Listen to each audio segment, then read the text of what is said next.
Hi dears. അപ്പോൾ ഇന്ന് വന്നിട്ടുള്ളത് ഒരു ഓയിസ്റ്റർ മഷ്റൂം അല്ലെങ്കിൽ ചിപ്പിക്കൂൺ എന്നൊക്കെ പറയുന്ന ഈ ഒരു മഷ്റൂം വെച്ചിട്ട് ഒരു ബ്രോസ്റ്റഡ് മഷ്റൂം ഉണ്ടാക്കുന്ന റെസിപ്പി ആയിട്ടാണ്.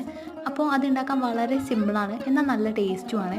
ഈ വെജിറ്റേറിയൻകാർക്കൊക്കെ ബ്രോസ്റ്റിൻ്റെ അതേ ടേസ്റ്റിൽ കഴിക്കാൻ പറ്റുന്ന ഒരു ഐറ്റം തന്നെയാണിത്. അതിനാവശ്യമായിട്ടുള്ളത് കുറച്ച് മൈദ, അതിലേക്ക് കുറച്ച് കോൺഫ്ലോർ, കുറച്ച് മുളക് പൊടി, ഞാൻ ഇത്തിരി ചിക്കൻ മസാലയും ഉപ്പുമാണ് ഇട്ടിട്ടുള്ളത്.